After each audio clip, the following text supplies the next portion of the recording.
Good evening and welcome back to Let's Play The Witcher 3 Wild Hunt. We are picking up here just in case... Nope, nothing new, Dandelion?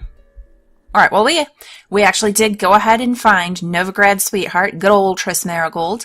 It wasn't horrible. We talked to her. She actually had no idea that Ciri had been spotted in the city. Slashed face, just like he said. But she set us on the trail of someone who could possibly help us, a dreamer, Corinne, and we are going to meet her. But as I was wandering around, I noticed this bookseller here. I saw the little merchant sign and was like, oh, have I talked to this merchant? He's got a name, guys, so I think he is going to totally be worth talking to. Geralt of Rivia, known as the White Wolf, the Butcher of Blavin. That is me, yes. Geralt of Rivia's enough. What is it? A man came to me a few years past, paid me to keep a book for you. Yeah? Said you'd come for it one day. Was he? Okay. He didn't introduce himself. Well, what do he look like? But the book has a red cover, that I remember. That's not actually helpful. I'm sure I've not sold it. Alright, see if I can find it. And perhaps glance at the others while you're at it. Mostly interested in the one, but yeah, let's look at it all. Be glad to look over what you got. Some mystery man left you a book specifically for Geralt of Rivia, and you don't remember what the guy looks like? Come on. Fauna of the Northern Realms. A few remarks on basilisks and cockatrices. We've not read it, and we should probably... Well, fauna... I mean, we should get all of these, right? These are going to teach us things about... We got a fair amount of money. They're going to teach us things, I'm imagining. Stuff to add to our bestiary. Wondrous world of insectoids? Sure. I'm feeling reckless with my money. What do we got here? Golem, or man's most faithful servant. Beasts of the Tukash foothills. Ghouls and Elghouls.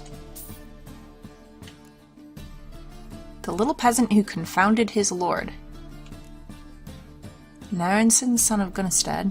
I mean, those sound probably interesting, but are they going to give me entries? The Horse Whistler. The Wild Hunt. And we haven't actually read it? Oh, we probably should get that. The World Underground. Necronomicon? Really? Buy that.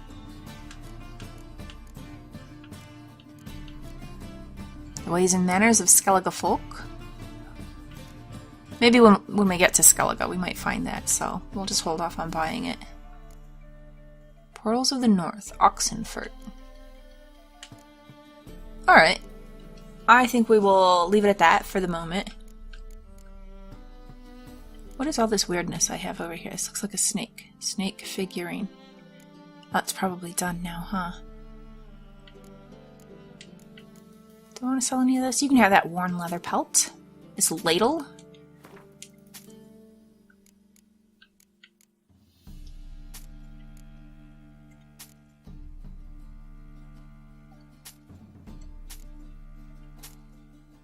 Alright. Enjoy.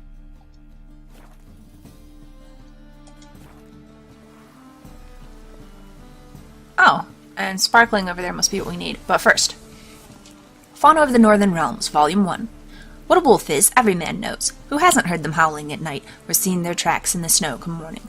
Who hasn't felt a cold chill run down his spine when he catches sight of a pack of 5 of them hunting in the woods? That would actually be really terrifying. There are wolves in Michigan, but not a lot, and I think they're all, like, very far north in the Upper Peninsula. They're not anywhere near where I live. And wolves are beautiful, but if I ever saw a wolf in the wild, that would probably be kind of terrifying. These beautiful animals are treated by men as enemies, and not without reason, for they attack our flocks and will even kill our horses during times of deep frost. Yet they are noble beasts, endowed with great intelligence and displaying a strength and independence that no man can help but admire. Yeah, that's fair enough. Wondrous world of insectoids. One is hard-pressed to think of a creature more hard-working and better organized than the Endriga. Ants, bees, and termites are no match for them in this regard. Endriga is best even humans when it comes to foresightedness and industry. In fact, the human race could benefit a great deal from following their example, resigning from the primitive and obsolete social structures of feudalism and adopting instead a form of arachnocommunism. There you go. In arachnocommunism, every individual has a specific place and performs a specific labor for the common good. The roles are as follows: worker, soldier, and queen.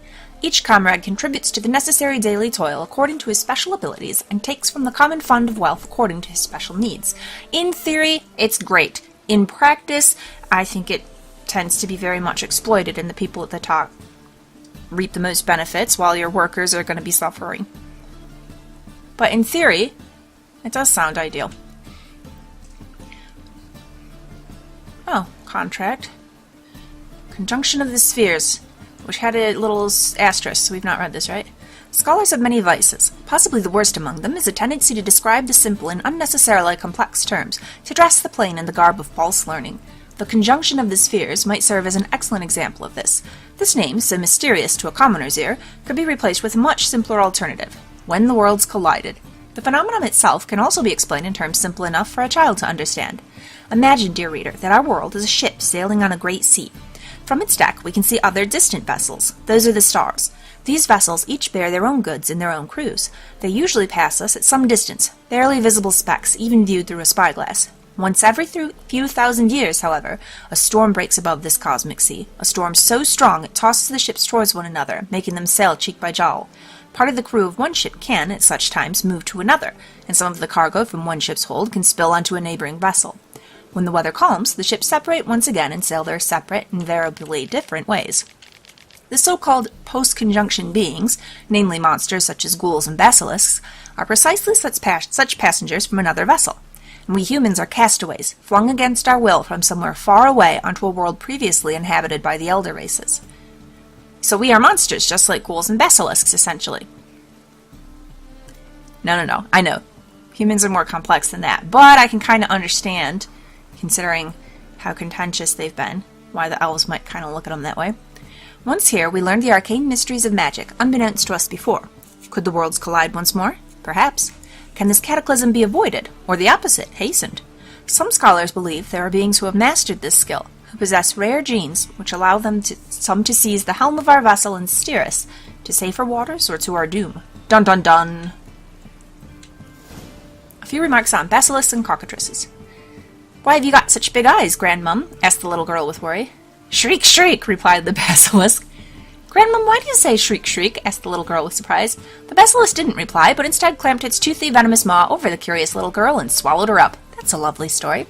Luckily, a witcher by the name of Eskel was wandering these lands in search of a Zeugl. Zweigel? The witcher was experienced, and so knew basilisks only turn people to stone in fairy tales. He also knew it is best to avoid their venom. Eskel noticed the monster had recently eaten, and before anyone could say, "Ready, steady, go," he threw himself at the beast and cut it open with his silver sword.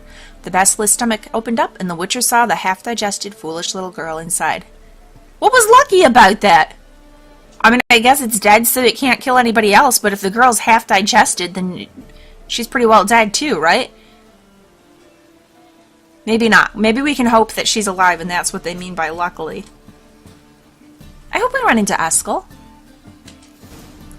Golem, or man's most faithful servant. Despite what you might have heard, the first golem was created not by a powerful mage or an elven sage, but by a simple dwarf from Maribor, named Bonaventura Sesto, a brickmaker. The fateful act of creation took place over a century ago. Oh, only about 100 years, eh? Well, dependent on when this book was written. When the persecution of non-humans was in full swing in Maribor, elves and dwarves had been accused of bringing an epidemic to the city, though it was later discovered the outbreak had been caused by a man named Matteo, a barkeep's dog's body at the Golden Goose Inn. Is this circling back to the disease that Ciri accidentally brought with her? This Matteo was charged with both serving meals and cleaning the latrines, and would only wash his hands once a month, and then not very thoroughly. Gross. The rest, as they say, is history. The persecution of non-humans was limited at first to robbing their shops, arson, and the occasional beating, but the violence soon escalated into a bloody pogrom. As the city guard looked on without lifting a finger, humans murdered elves and dwarves during 3 days and 3 nights of slaughter, killing over 300 individuals, including the aforementioned Bonaventura Sesto's entire family. Driven mad with grief and thirsting for vengeance, Bonaventura molded a 10-foot-tall humanoid out of clay, and then carved the names of the slain non-humans onto it, along with a smattering of dwarven curses. Once finished, he slit his own throat, and when his blood splattered his gigantic statue, came alive and started walking toward the cities. Bonaventura had his sweet revenge on his persecutors. His creation killed almost 500 humans. Oh, wow! One golem. 500 people. yikes, including the mayor and the entire city council, before the soldiers from the city garrison could take it out using their ballista. The Conclave's later investigation found that Bonaventura had possessed hidden magic talent. You never really hear about dwarf mages. Though he had never had any training, the torrent of powerful emotions running through him at the time of his death flushed out his latent powers and created from them a new spell. After numerous alterations and improvements, one can now cast this spell without sacrificing one's life, and golems guard laboratories, libraries, and palaces across the continent. Sad beginnings for the golem. Beasts of the Tukaj foothills. The peasants of the Tukaj foothills say fiends are born of magic, for at times witches cast spells on bears, causing them to mount boars, and the resultant offspring is neither boar nor bear, but has the makings of a fiend. It's a bear pig. Bear pig. Are we going to add some man to that too? Usually such boar piglets die of hunger, but they are at times found and taken in by witches. Raised on enchanted milk, they grow in strength, and soon enough the milk is no longer enough for them. Now fiends, they start hunting and kill their victims with the ferocity of a boar and the strength of a bear. Yet they remain ever true to their mothers, meaning the witches. Yes, they are man-bear pigs! The witches protect them from danger, answer their every summons, and aid them in all things. Ghouls and el-ghouls. As for the genesis of ghouls, there are hypotheses aplenty. Some scholars claim these monstrosities arose from scoundrels who indulged in a taste for human flesh, and for this misdeed drew the wrath of the heavens down upon themselves. The gods punished them by taking away their souls, their minds, and their human forms. My experiments have shown, however, that ghoul anatomy displays far too little in common with that of humans for this thesis to seem at all probable. Any and all similarity in appearance between ghouls and men, such as their somewhat kindred shapes and the measures of their physiognomies, are pure matters of incidental circumstance. It thus follows that ghouls, like their vile cousins the el-ghouls, are post-conjunction creatures, that is to say, such beings as came to our universe in an abrupt cataclysm disrupting the normal laws of nature. Good info? This didn't give a shashomp. Had we read this, though? I don't think so. No, we must not have, because then when I went to buy it, it would have said he had already read it. A frail ribbon flickers across the sky, the rider's spectral silhouettes barely discernible within it. Then the cavalcade contorts closer and closer, revealing more and more of their ghastly form. Now the buffalo horns atop their helms penetrate one's view, now the crest betwixt them, and now the skull-like face exposed beneath their visors. The riders sit astride skeletal mounts, bits of barding stuck to their sides like boils. A furious gale howls through the winds. Their blades now glisten like unfailing stars in the black sky. The wind howls louder and louder. No, that is no wind. That is ghoul song. Suddenly the nightmarish cavalcade twists once more, the hooves of its ghostly mounts churning the light of will-o-wisps hanging above the bog. At the head of the cavalcade rides the king of the hunt, a rust-eaten bassinet. Bassinet? Yeah. Bassinet. Sorry, I'm used to thinking of a bassinet as like baby bassinet. I'm thinking this is still pronounced bassinet, right? It wouldn't be like a bassinet, would it? Maybe not. Some type of helm? Is it? Maybe? It sways above a skull-like mask, so it's something to do with the helm. Gaping eye sockets burn with a pale blue fire. Around him whirls a tattered cloak. A necklace rattles atop his rust-covered breastplate. Holes empty as the abyss stare out from it. Once they were filled with precious stones, but these fell out during his race across the skies and became stars. The king of the hunt laughs, his teeth, rotten as the grave, snapping above the rusted collar of his breastplate. The blue flames in his eye sockets of his skeletal mask roar. He's actually an elf, though, guys. The world underground. We hunkered down for the night in a cave so enormous the light from our torches faded into the murky black without revealing any upper bound to it. For most of the night, all we could hear was the rushing of water somewhere behind the wall of the cave. Yet after some time, it is hard to say how much, for we had lost all sense of where day ended and night began, we heard a sort of scraping noise, and then the sound of boulders shifting. The scraping turned to a roar, but by that time we were already on our feet and running towards the tunnel through which we had entered the cave. We did so none too soon, for the shifting had opened up a new passage in the cavern, which began to spew out hordes of small, misshapen humanoids. Knuckers?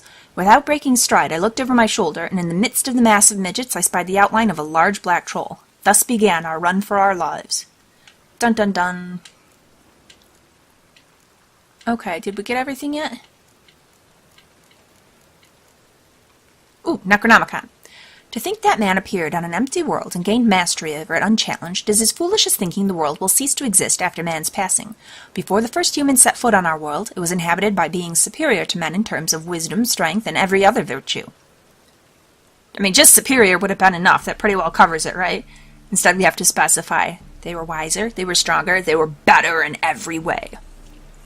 The beings I have in mind still exist in our present time, though they do not exist in a sphere available to human understanding. They occupy no dimension known to us.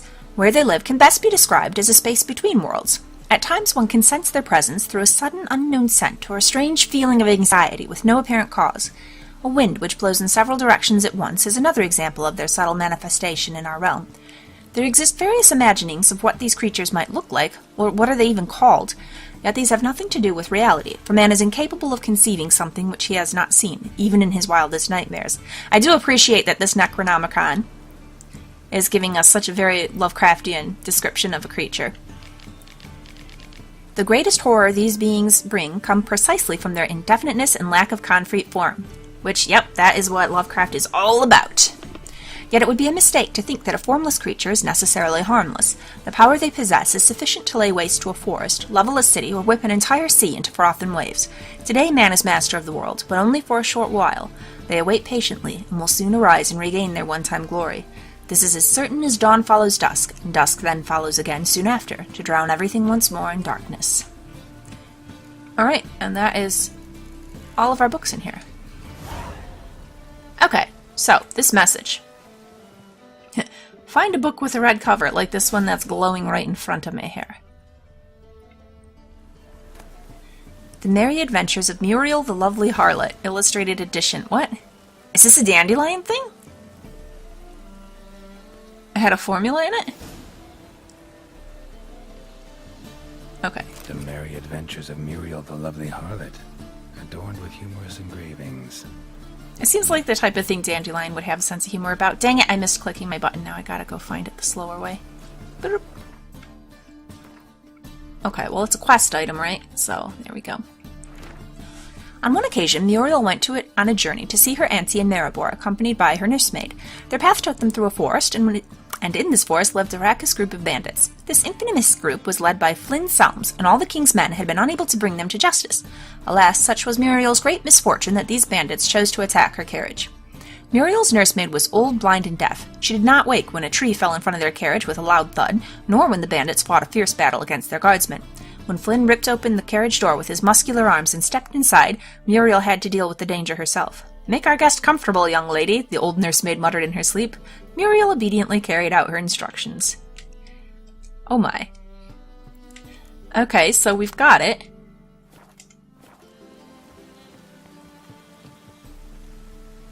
Interested in books?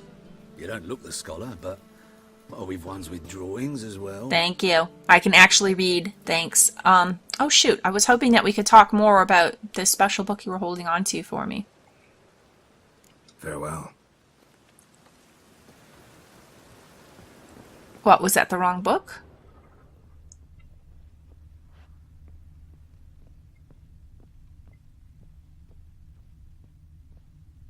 Oh, it was. Oh, there's a couple different. So which one's going to be the one? The treatment of furuncles through cauterization. A study. The treatment of furuncles through cauterization. A study. Furuncles. Everyone's seen a boil, usually more than they'd care to. These deformities don't just mar your beauty, they can be signs of disease, or even the disease's cause and epicenter. If your lungs wheeze and your heart flutters, or if you're just sick of pustules, you can carve them off and be free of this ill for good. Just like that, eh? Just take your knife and whoosh. When you go to carve off a boil, use a sharp knife which you've had a dog lick thoroughly beforehand, for a dog's tongue works wonders in healing wounds. Yeah? Okay, that sounds horrifying, because I've seen the types of things dogs will just take a bite out of. You've got to be brave as you go about it, slicing as confidently and steadily as if carving off a hunk of cheese. Then quickly cauterize the resultant wound using a red-hot poker. Yeah, this sounds just great. Don't pay any mind to screams or tears. Pus, bile, and any other humors need to be gathered in a basin, then dumped in a pit and the pit covered, else the illness might return. Alright, well, the more you know. What do we got here? Hey, the life of Jacques de Aldersberg. This is what we're looking for. My manifesto. Must be it. There's a letter inside. The reasons for choosing Jacques de Aldersberg as Grand Master remain a mystery. The Order of the White Rose had gone through a crisis in those times and was on the verge of collapse, so one might guess that the Brethren wished to have someone decisive as their leaders, someone with a clear vision. Aldersburg was precisely such a man. One of his first decisions was to change the Brotherhood's name to the Order of the Flaming Rose. The most puzzling aspect, however, is that the Order and the king himself decided to trust a man who, for all intents and purposes, had appeared out of nowhere. They say he was a wanderer, an itinerant priest who moved crowds with his speeches declaiming non-humans. They say he worked miracles and showed his flock visions of a world destroyed by the white frost. He was undoubtedly a man of great charisma, one instilled with unshakable principles which he in turn tried to instill in others. Was he truly a source? Was he indeed gifted with raw magic talent? That we will never know for certain. Some of us will. Letter from A. Witcher. In the ocean of possibilities, some events are more likely and some less. It is not easy to fish out the first, not even when one's intellect stretches through all time and space. I left this letter for you in the hope that, despite all odds, you will come across it one day, for I must warn you. Mankind is threatened. The prophesied destruction by the white frost is not just the babbling of some mad she-elf. Perhaps I will have the opportunity to convince you of this in person.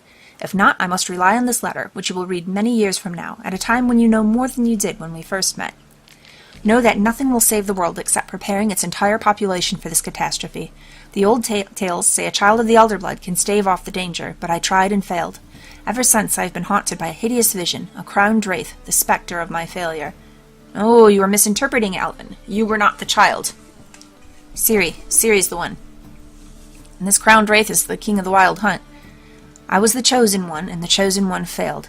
Okay, and I'm just now putting together that the white frost would come because of the king of the wild hunt.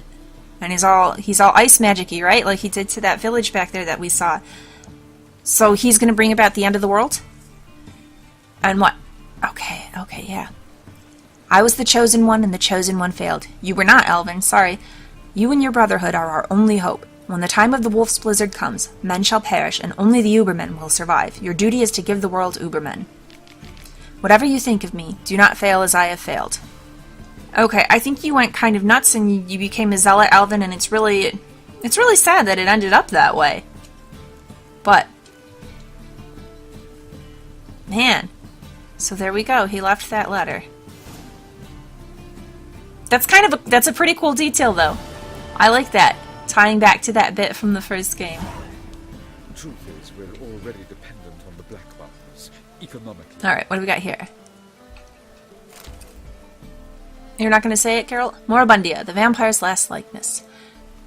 Thereupon, Isabella took Edward's glistening visage in her hand, and embraced his icy lips, which were twisted into a cynical grin. Forgive me, my love, she whispered, stifling the sobs heaving her bosom, but my heart doth long with fiercer passion for yon werewolf, whom thou hatest with all thy vampiric thowness. And the werewolf's name is Jacob? 'Tis for the best, spoke Edward, shifting his pale face toward the equally pale moon. With me thy life was ever endangered, with yon werewolf thou shalt know peace and happiness. Edward turned around and took a step towards the exit, but Isabella grabbed his wrist and bade he stop. The touch of her hand was so tender, his heart newly began to beat anew after centuries of deathly stillness. There is more, spoke she, averting his penetrating gaze. I am with child. Oh, goodness. Okay, it's pretty, I do quite enjoy that, but... And tyromancy, or the noble art of cheese divination. We know something about that. What splendid diversity reigns in the kingdom of cheese. The ripened curd can be white or blue, hard or soft, fresh or aged, from the milk of cows, sheep, or goats, brined, pickled, or untouched. This list could go on till the end of time. I think we read this, didn't we? I don't think we did. And each of them, every last slice, every morsel and crumb, not only brings with it an unmatched rush of sensory experience, but in the right hands can be made to reveal the universe's most closely guarded secrets. For cheese, like the innards of sacrificed animals, the flight of a swallow or vivid dreams can be used for divination. The depth and size of a cheese's holes reveal when rains will come in the coming year, while the color of mold veins tells who shall love whom, and the scent of a hard grana padano, I think I said that right, predicts which army will vanquish its foes and which shall perish. The best divination, however, is done using the ancient method of fondue. Fondue reigns supreme, eh? One must simply melt two different kinds of cheese, preferably Emmental and Gruyere, in white wine or, in a pinch, in a dry apple cider. Then one must use a long stick to immerse a morsel of bread in the resultant thick soupy mixture, all the while keeping in mind the question, what shall my child be like when he, or she, as the case may be, grows? Then bring the cheese-covered morsel of bread up to a candle so that it casts a shadow on the wall. The shape will provide a sure and easily understood answer to your query. Just like that. That's how you do it. The second sword, is it in case the first We one are now breaks? prepared to be tyromancers. Okay, well this was a pretty wonderful bookshop. All kinds of great books we had not yet written, and a pretty nifty tie-in with the first game. That was well worth it. Alright, what else do we want to accomplish now? I do not want to go... Oh, yeah, we want to follow our dreaming quest. So, Corinne, where are you at?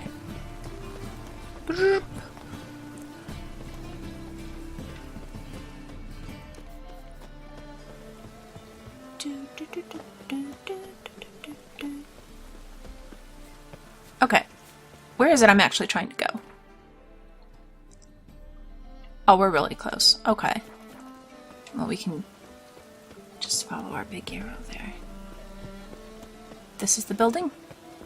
And this is the back of it, so we need to get to the front.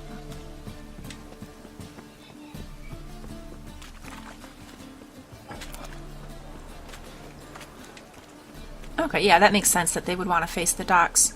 Sailors coming into port, you want a door right there for him. La, la, la, la, la.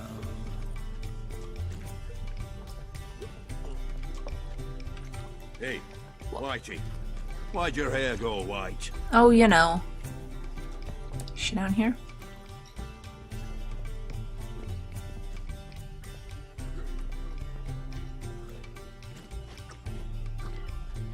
Nice tits. Okay, yep, there's this guy barfing and no Corinne, so let's go upstairs.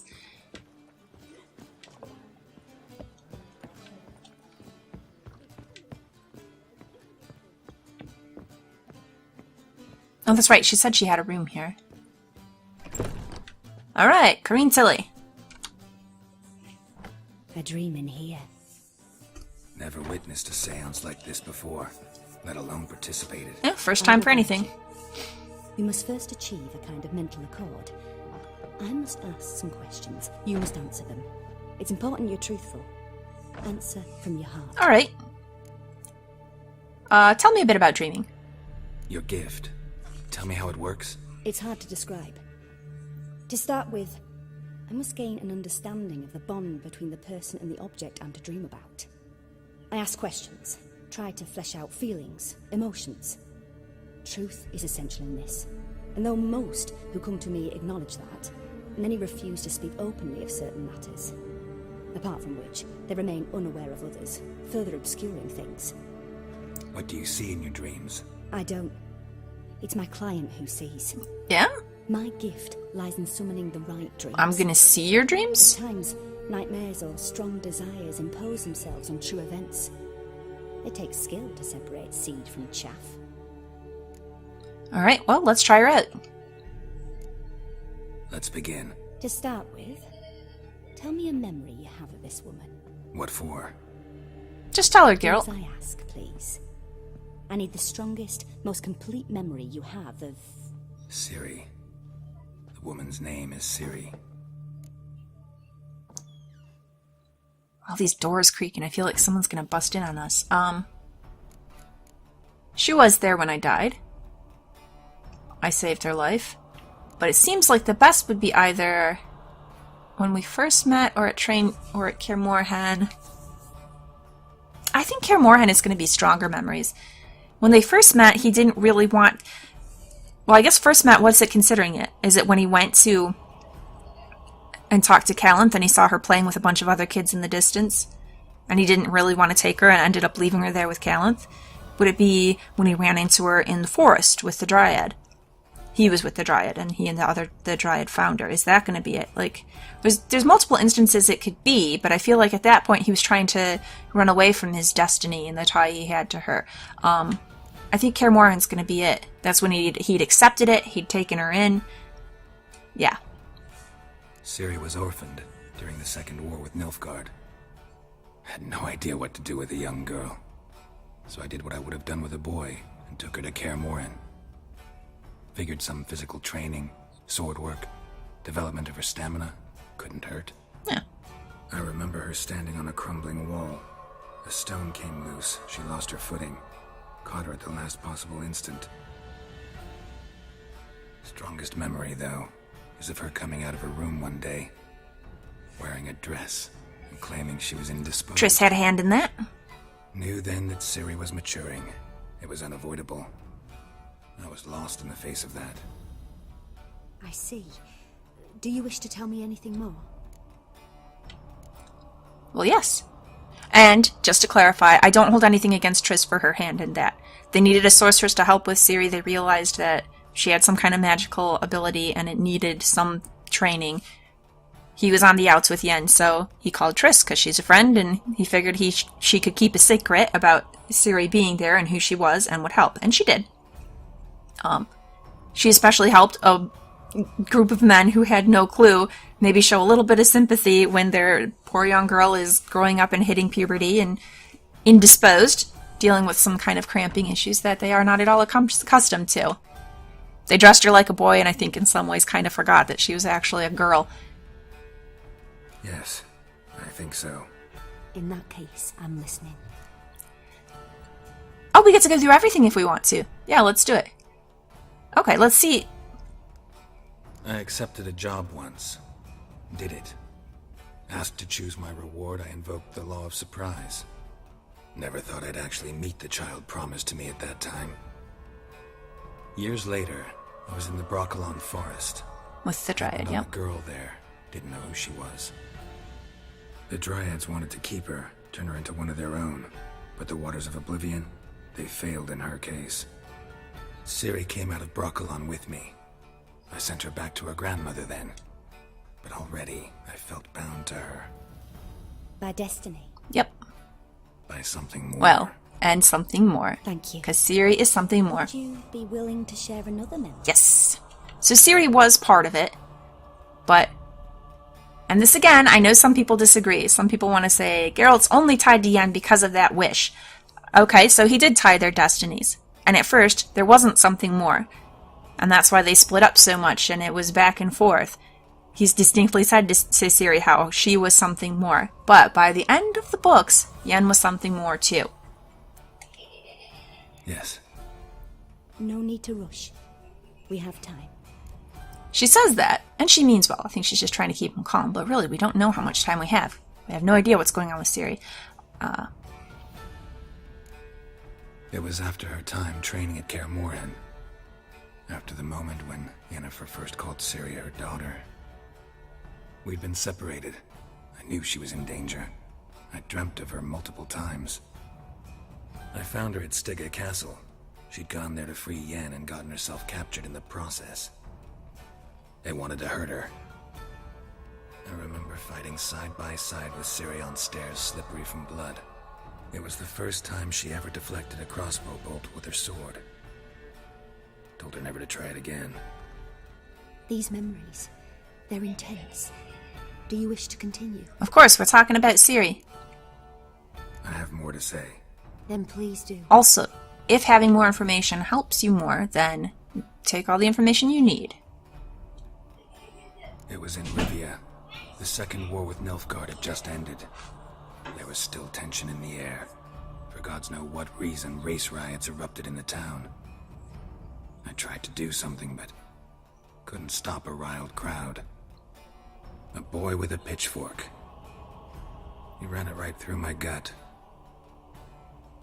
Yennefer lay dying as well. Ciri had us carried onto a boat. We sailed to a place where apple trees bloom eternal. She left us there. It was the last time I saw her.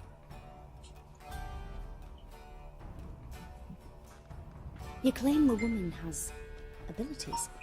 Tell me about them. And then my stupid phone beeps in the midst of this. Okay. Now we're getting a little...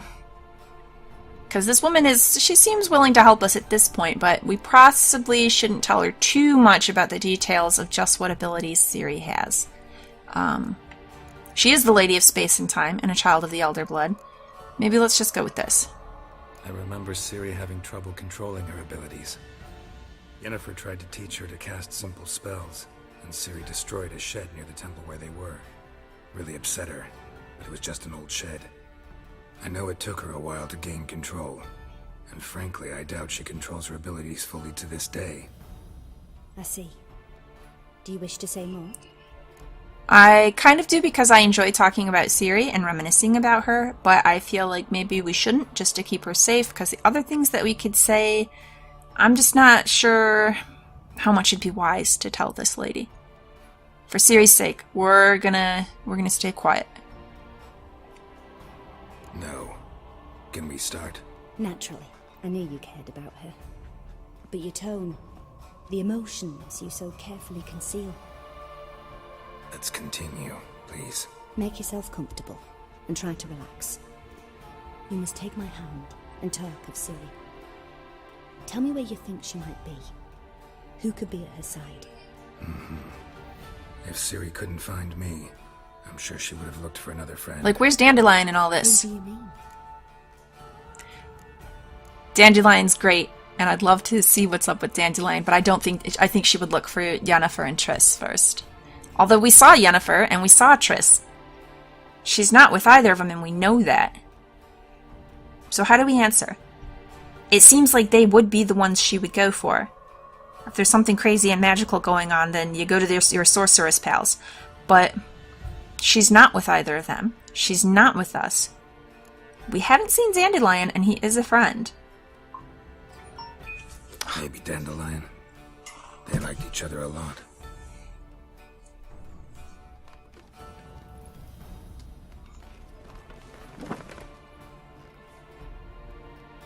She's gonna crochet while she dreams. Or knit. I can't tell. I don't know how to do either, so I'm not sure what she's doing. But that just kind of amuses me. Dandelion! It is great to see you, friend.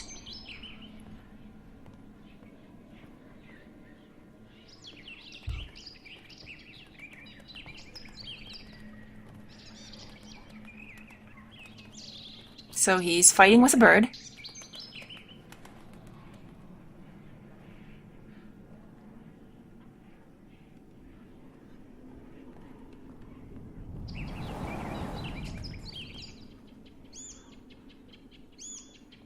What type of bird? I don't know what a swallow looks like.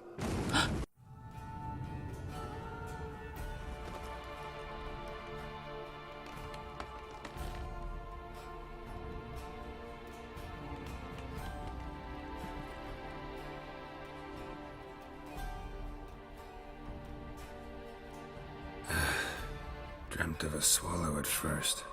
After that, just nightmares. Okay, so it was a swallow. Sometimes the dreams can multiply. Show the past as well as the future. The swallow. It symbolizes Ciri. She contacted Dandelion. I didn't know he was in town. The poet. Heard about him.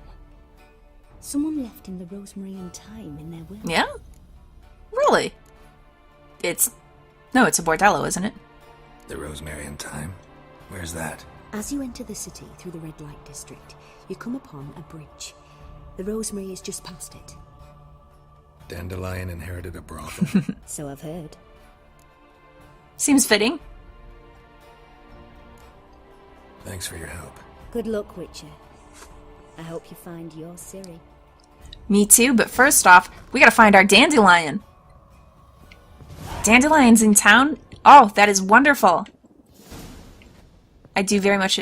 Why are you just standing on your chair, you weirdo? I do appreciate your help, though. Alright, new quest. Find Dandelion.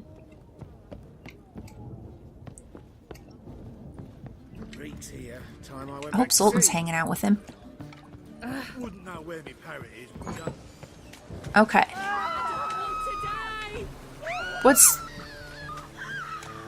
What's freaking you all out?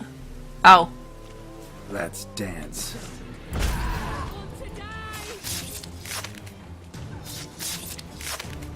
Okay, well I meant to burn them, but that worked out really well.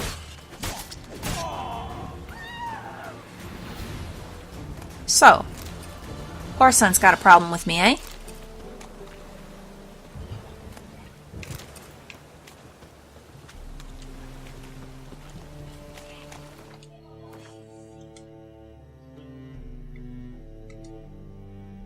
Oh, we need to get to this quest board. I wanted to find my Dandelion over here, but first.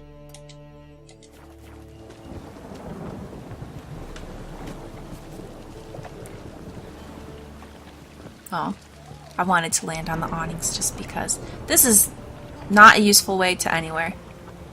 Dang it. Alright, how do I want to do this?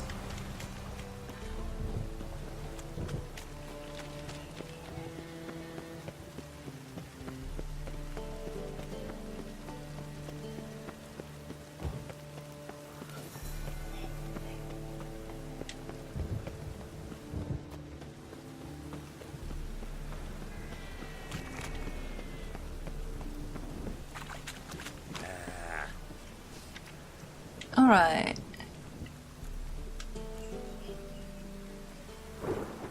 Beware, haunted house and cheating merchant. To all upstanding residents of Novigrad, hark the words and warnings of a loyal fellow townsman. Do no business with that blackguard de Jonquier. Oh, this is the Godling quest. Though his line is held in high esteem and considered honorable, he himself is a swine and a cheat. He sold me a residence at a most attractive price, knowing all the while the house was haunted. There can be no thought of inhabiting it, for an evil spirit torments all who set foot therein. For now, the ghost contents itself with rattlings and prankings, but who knows what foul deeds it will turn to in time. Let then anyone with half a bit of wit about them stay far away from said home, and never make a deal of any sorts with this defrauding de Jonquier. He should have just burned the burdock, and that would have solved his problems. Instead, now he's discredited to the town. I'm still very worried about Sarah, though. I'm concerned that someone's going to say, well, if the building is just haunted and we can't live there, we should, burn it down or something. I'm worried for her. Still, though, ooh. So I told him the truth, he spurned it, and things are turning out pretty badly for him.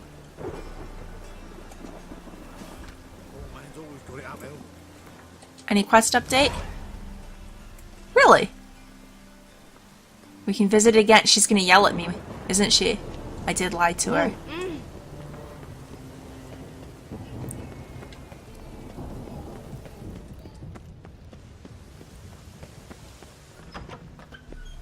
This is not gonna be the best way through. It might work, though. Whoops!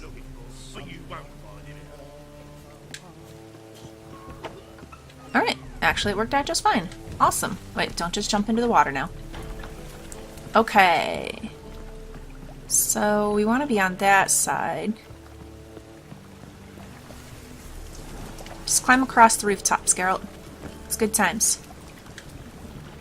Oops, oops! That was horrible.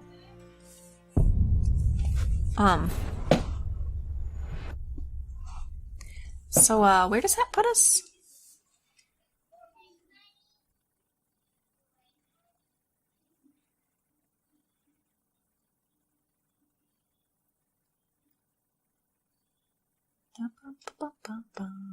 Should pay more attention to what I'm doing. Oh! Oh, who's this fella?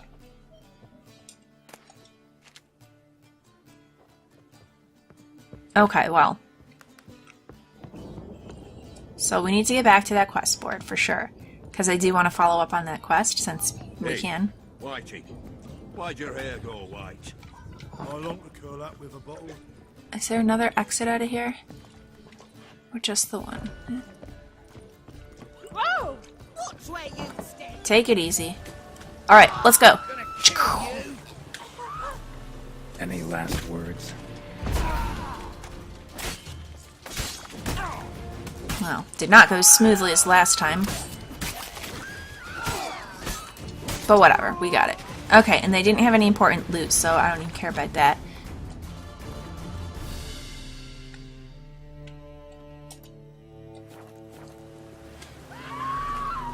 Oh, there's another one over here.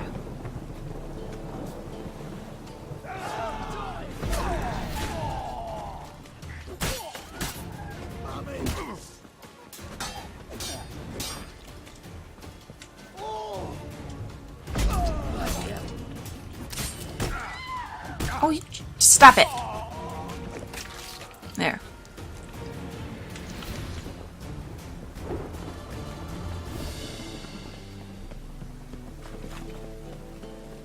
Also, Geralt, we need to put that away when we're running through town. Except it's crawling with freaking bandits. Shut up and fight.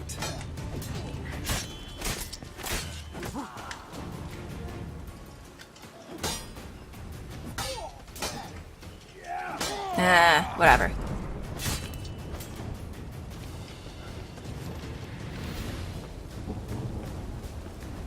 Why is your hair so grey, darling? So bored I could spew. Well, you guys could make yourselves useful, and instead of hunting witches, you could go around town and take care of the bandit problem. Oh, it's everywhere. I see it all around.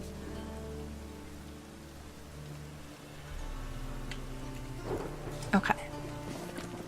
Lay me down with a barrel of beer and a cup in my right Alright.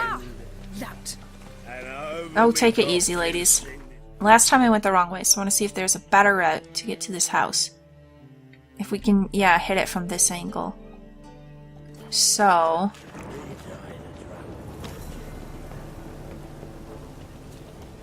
yeah, I think this'll do.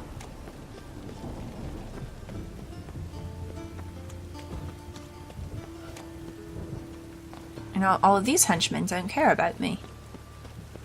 What set the other ones off?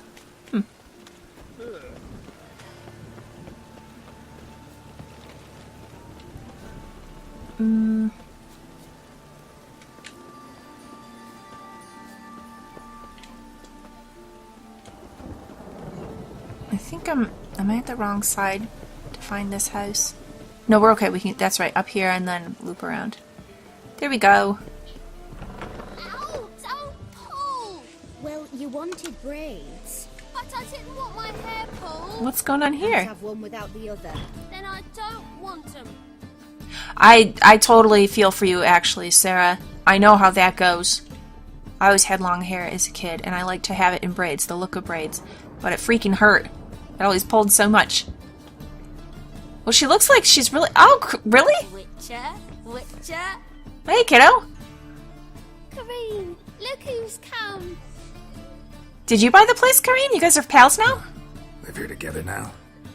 Didn't That's awesome! Once you told me Sarah had been responsible for my nightmares, I decided to see if the devil's as scary as they paint him. Or her. Not at all. She's just mischievous. I came in to find not a fiend, but our little Sarah. And I can't say why, but we took a liking to one another immediately. Well, that's great. To isolate themselves from a world of beasts, humans began building cities. But since beasts prowl within stone walls as well as they do outside them, this did not allay human fears. The truth is, walls guarantee no one's safety. The place where you lock yourself in and lock all else out, that's not your home. Your home is sometimes a place you travel long and far to find.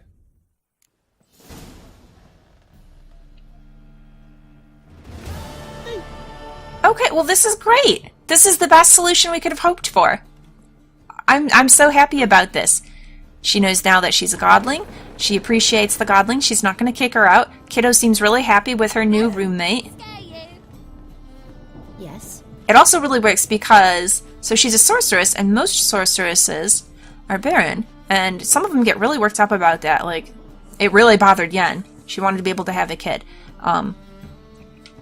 So if Corinne also feels that way, well, this kind of works it. She's got an eternal child now. An extremely long-lived woman. An extremely long-lived child. They've got each other. They're happy. This is wonderful. Alright, We got a questline that actually had a happy ending in The Witcher, guys. This doesn't happen often. As long as no horrible updates come later, this is pretty fantastic. Alright. Yeah, okay. I've been feeling kind of nervous about that one too, because you guys are all like, you lied, you broke your promise to that godling, you tattled on her, and I did, but I didn't do it with bad intent. I did it because I was worried about her. But it all worked. I'm so relieved that it all worked out. I did not foresee it ending this way. I thought things were going to go badly for her regardless, you know, but no, this is really good. This is just great. I never come back, you stinking staddies. Zoltan! All we wanted was... Don't give a flying fuck what you wanted. Get! Oh, and guys, it's getting better and better. We had a happy ending, and now we have Dandelion and Zoltan. I'm so excited. Oh, this is wonderful. We stopped by here earlier because it had the stash in it, and they were not there. Oh, it was locked, wasn't it? That's right. And now we can go in and we can see our friends. This is magnificent. I'm so happy about this. But again, just as when we first found Triss, I think it's going to be a whole lot of cutscene when we find him, and it'll be delightful. But I'm getting about ready to wind the episode down here. Gotta go tuck the kiddos into bed. So, as always, please like and subscribe if you've enjoyed this. Come back in next time. We get to talk to not just Dandelion, but Zoltan as well. Oh, I'm so excited to see these guys.